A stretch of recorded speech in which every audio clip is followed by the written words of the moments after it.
Auspician Aguas y Procesos, Fundación Atilra, Municipalidad de Rafaela, Senador Alcides Calvo, Municipalidad de Sunchales, Diputado Pablo Pinotti, Municipalidad de San Vicente, Municipalidad de Sastre y Ortiz, las comunas de Ramona, Pilar, Humberto Primo, Bella Italia, Tacural, Estación Crucellas, Villa San José, Susana, Vila, Josefina, Roca, Leman, Eguquiza, Santa Clara de Saguier, María Juana, Saguier, Angélica, San Antonio, Nuevo Torino.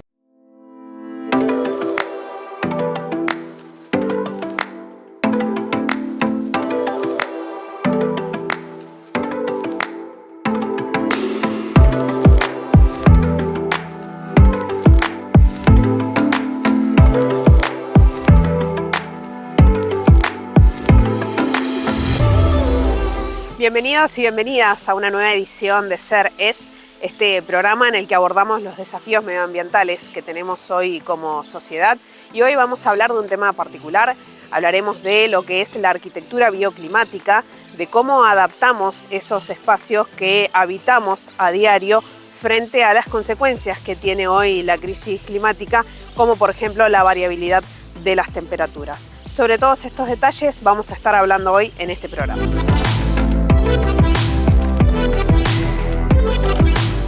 ¿Se puede crear un edificio respetuoso con el medio ambiente desde el diseño de un plano? La respuesta es sí, gracias a la arquitectura bioclimática que atiende especialmente a las condiciones climáticas del lugar de construcción. Entre los principales objetivos de este tipo de arquitectura están, además de la creación de espacios saludables y confortables para los habitantes del inmueble, el respeto por el medio ambiente. Para ello, es primordial evitar el uso de materiales contaminantes, atender al bienestar de la biodiversidad local y hacer un uso eficiente de la energía, los materiales de construcción, el agua y demás recursos.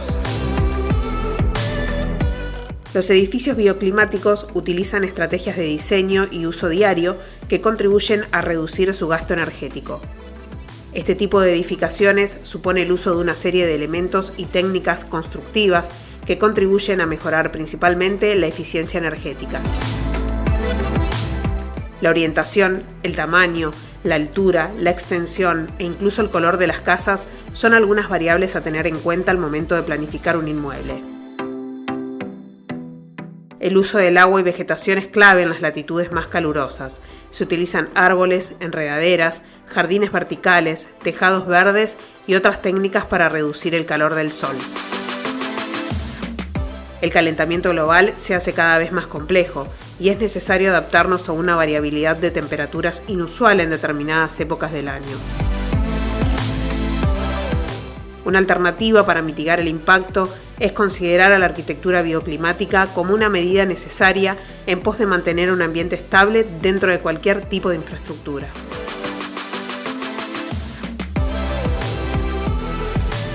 Es importante destacar que este tipo de construcciones se puede hacer desde cero, desde el momento de la planificación de nuestras viviendas o de cualquier espacio que vamos a construir, o también se pueden hacer modificaciones en un lugar ya construido. El objetivo de este tipo de estructuras es mejorar la eficiencia de cada uno de los espacios. Hay dos cuestiones que hay que tener en cuenta.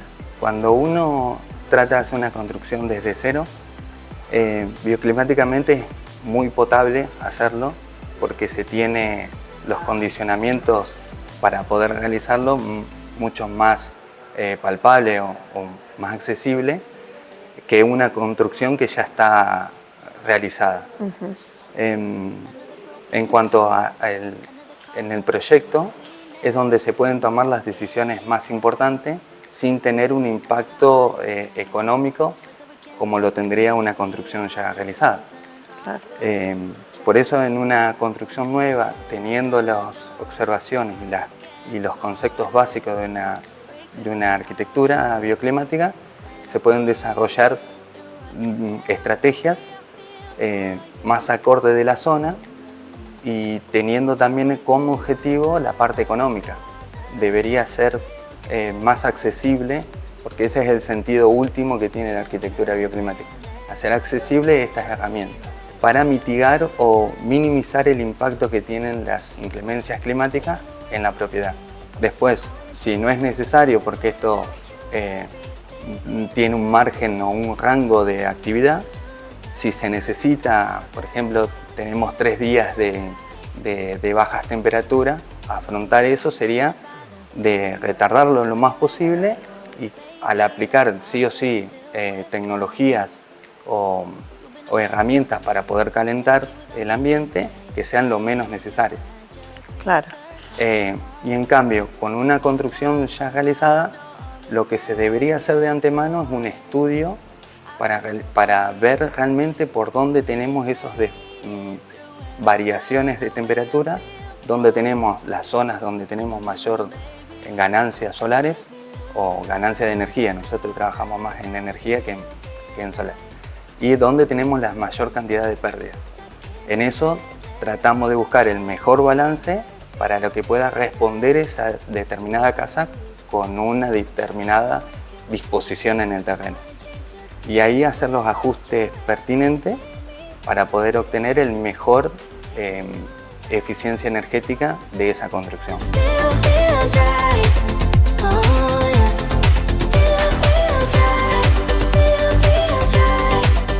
Muchas veces se habla de inversión, de los costos que tiene llevar adelante una obra de estas características, pero hay que tener en consideración muchas variables. Hacer un análisis sobre dónde se va a construir una vivienda o un espacio, qué materiales se van a utilizar y cómo van a abastecer de energía ese lugar. Por eso contar con la ayuda de profesionales que conocen del tema es sumamente necesario, porque muchas veces al intentar incorporar alguna medida de eficiencia como la instalación de un panel solar, si no se tienen en cuenta otras variables, termina siendo ineficiente.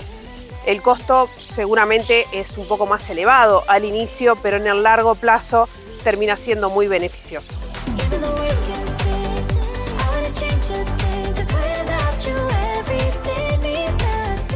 Hoy en día, si bien se empezó a mover un poco de la gente empezar a interiorizarse un poco más sobre el tema, todavía nos falta mucho y hay muchas creencias y mucha mala propaganda, en el sentido de que un producto se lo puede pintar de verde y se dice que es sustentable, mientras cuando uno empieza a investigar un poco de qué trata, de la procedencia de cada material, se encuentran como que no es tan sustentable. El famoso greenwashing que se le llama hoy.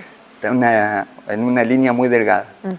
Y esto a la gente, tras que hoy en día invertir se hace una tarea complicada o tan importante, se necesita tener un poquito más de conocimiento para poder invertir bien. Por eso apunto a tener que hacer ese análisis de la casa actual donde vivimos, para poder, si se va a realizar esa cierta inversión, que sea persiguiendo un objetivo mayor y gastar, porque lamentablemente para transformar una vivienda de un punto A a un punto B se necesita una inversión, que esa inversión sea realmente redituable.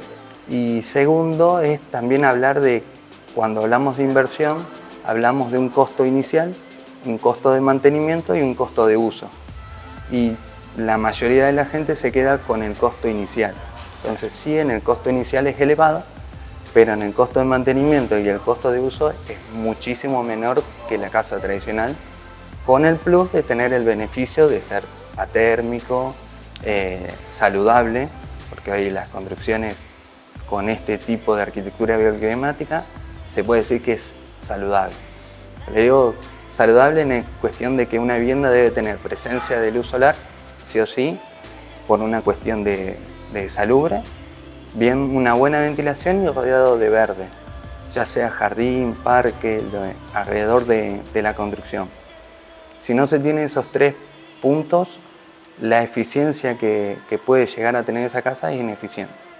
Bueno, otra medida también que se puede tener en cuenta hoy para estudiar y para analizar es el etiquetado de las viviendas, que también es un trabajo que se viene realizando desde el estudio de arquitectura. Sí, sí, el etiquetado de vivienda lo que hace solamente es entregarle una etiqueta parecida a los que tienen los electrodomésticos como los aire acondicionado, como para poner un ejemplo, donde se evalúa la eficiencia que tiene, en este caso, la vivienda y se le da una serie de categorías, donde la más baja es el valor G y la más alta o la más eficiente es la A. Toma en cuenta varios aspectos de la vivienda, para no entrar en detalle, pero sí tienen, este es un ranking de índice de prestación energética.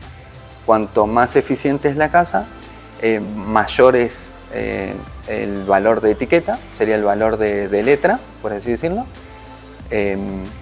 Y en cuanto a eso, se le da un valor o se puede uno ver de forma directa qué valor tiene y qué eficiente es el inmueble.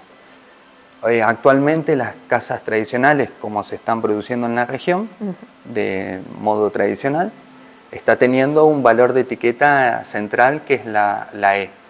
Se lo hizo así de forma a propósito para que podamos ver la eficiencia que se puede tener con construcciones más elaboradas, por así decirlo, teniendo 25, 50 hasta 75% de eficiencia, llegando un 100 a la A.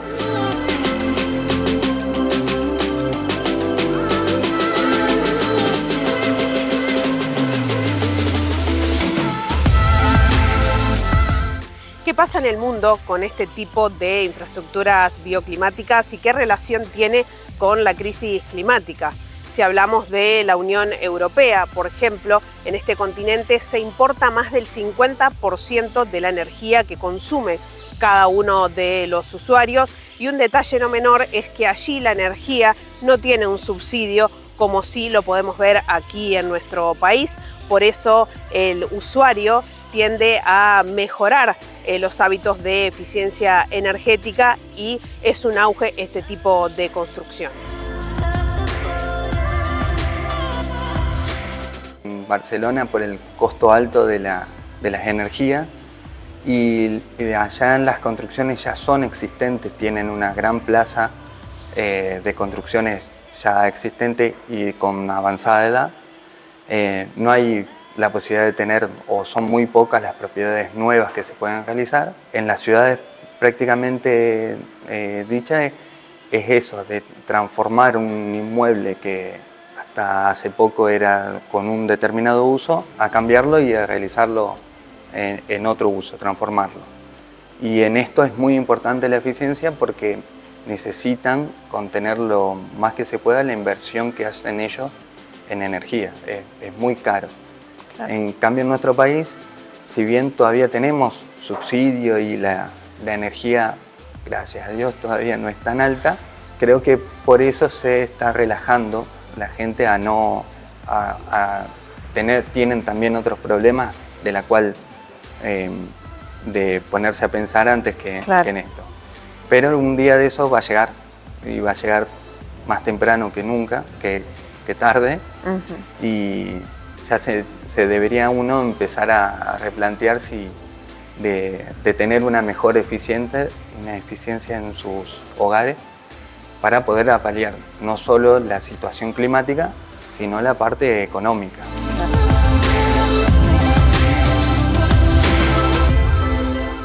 Los usuarios también tienen un rol fundamental en lo que hace a la eficiencia energética y a la decisión de tomar determinadas medidas. Desde una vivienda, saber cuándo abrirla, cuándo cerrarla, qué tipo de materiales utilizar o qué tipo de electrodomésticos utilizar para reducir la huella de carbono y hacerla mucho más eficiente, son cosas que deberíamos proponernos a estudiar un poco más, a conocer Y hablamos, por supuesto, ¿no?, de educación ambiental, que debería ser una responsabilidad como ciudadanos. Otro actor que se suma también a esto es el Estado, que tiene el poder de tomar las decisiones para aplicar políticas públicas que incentiven, que motiven este tipo de accionar, porque de esta manera la sumatoria de todas estas acciones hacen que las ciudades sean mucho más sostenibles.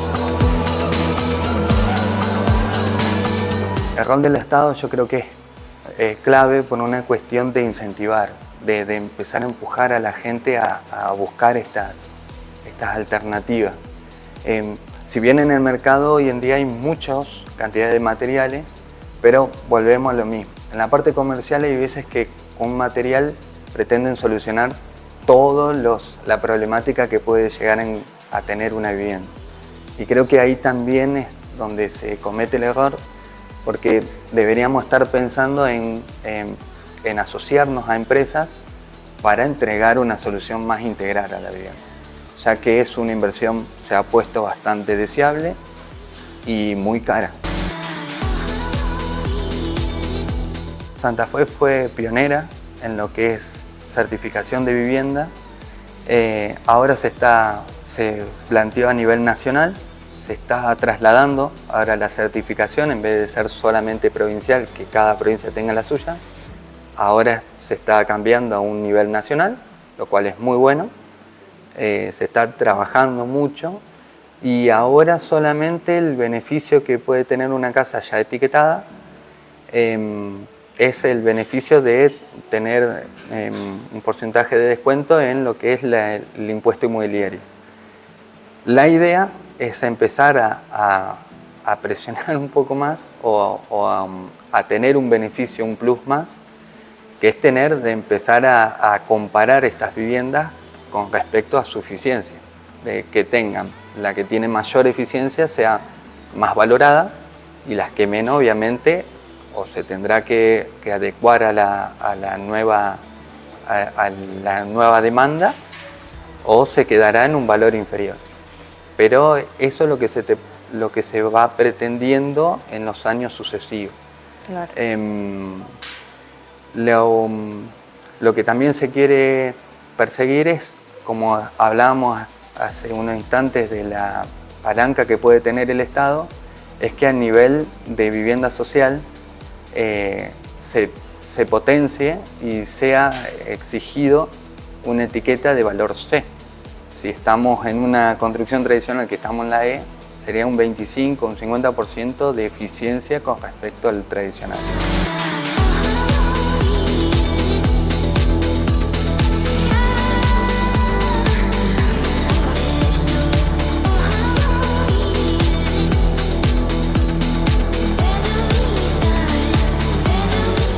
Hablamos de los usuarios del Estado, pero hay otro actor dentro de la sociedad que tiene un rol fundamental y que tiene que ver con el sector comercial e industrial, que son los grandes generadores de dióxido de carbono, dependiendo de la actividad, pero también son quienes este tipo de infraestructuras bioclimáticas le genera mucho más beneficio, que este beneficio se transforma también en un beneficio económico.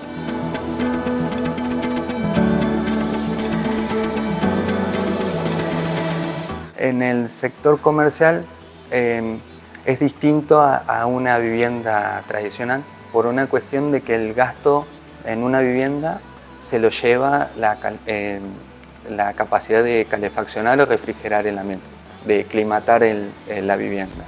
Ese es el mayor gasto que tiene una propiedad. En cambio, en el sector comercial, por las horas de uso, si bien es un gasto también el de calefacción, pero el que se lleva también mucho es la iluminación. La iluminación lo tenés completo las 8 o 9 horas del comercio que se está utilizando.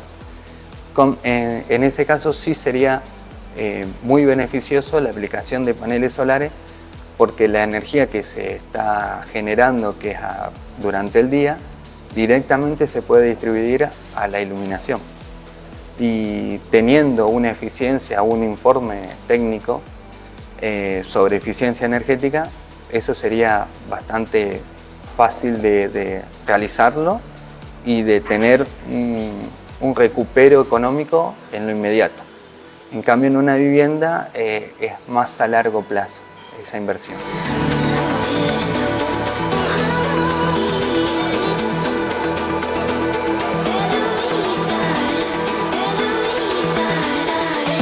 Hablamos de arquitectura bioclimática, de la importancia que tiene para construir una vivienda de cero, para hacer alguna refacción, pero claro, hablamos de que este tipo de medidas la pueden hacer aquellas personas que adquieran su vivienda y que puedan construirla. Pero ¿qué pasa con los inquilinos, con quienes no tienen la posibilidad de acceder aún a una vivienda propia? ¿Y qué pasa con el sector inmobiliario? ¿Está dispuesto también a asumir el compromiso de ofrecer viviendas que sean mucho más eficientes? Es un tema que va a generar seguramente algún debate, un debate necesario que se tiene que dar porque el compromiso en una sociedad debe ser el compromiso de todos. Por eso es sumamente importante conocer cómo está funcionando en este momento el sector inmobiliario.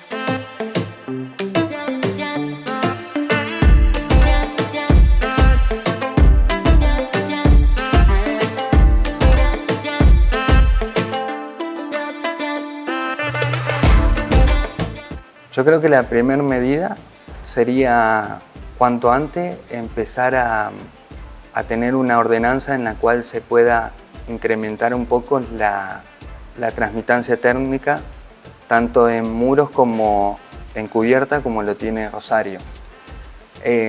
Si bien es un arma de doble filo, porque el implementar un determinado eficiencia energética de los muros, lamentablemente va a determinar en un encarecimiento en la construcción. ¿Por qué? Porque se necesita un poco más de conocimiento y de tecnología, de mano de obra, de calidad de mano de obra para implementarlo. Pero una ordenanza, por ejemplo, que reactive el tema de la aislación sería beneficioso tanto para la región, porque se gastaría un poco menos, pero actualmente se debería tener una logística porque los aislantes que por ahí se necesitan no están hoy en la región. Claro. Se tienen que traer de afuera y esto es contraproducente, porque donde se quiere ahorrar se termina gastando en transporte, entonces no tendría una lógica. Pero ahí hablamos también de la trazabilidad, ¿no? De todo lo que se necesita para la construcción. Sí, porque de los insumos en realidad. Son los insumos y también las cantidades de actores que intervienen en una construcción son muchos. Entonces hay que ir atando cada elemento de la vivienda en sí, tener el foco a qué se utiliza y qué material podría ser reemplazado para ese fin. No utilizar un solo material para resolver todo. Me había quedado en el tema de incentivo estatal.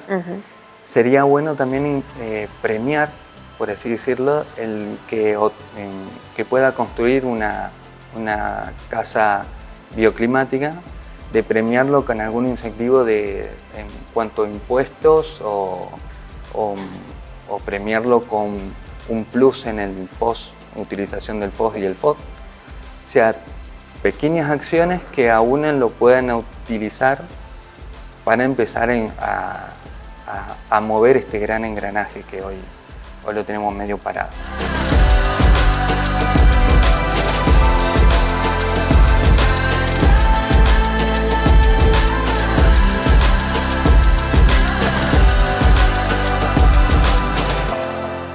Y llegamos al final de este programa en donde te mostramos de qué se trata la arquitectura bioclimática, qué podemos hacer desde nuestros hogares o si están planificando también la construcción de una nueva vivienda. Todos los detalles los pudimos conversar con Santiago Alí, un arquitecto especializado en la temática y que tiene un estudio aquí en la ciudad de Rafaela, el estudio único, que vamos a dejar los datos también para aquellos quienes quieran consultarle si tienen que hacer alguna modificación para hacer las viviendas mucho más eficientes. Agradecemos como siempre a todos los que nos acompañan, a nuestros auspiciantes, a Nati, a Pau, que también se suman siempre para cuidarme, y por supuesto los invitamos a seguirnos en nuestras redes, en nuestro canal de YouTube. Allí podrán encontrar también un programa que hicimos de energías renovables en lo que es el edificio de la Universidad Nacional de Rafaela y en el que hablamos de eficiencia energética. Muchas gracias y nos encontramos la próxima semana.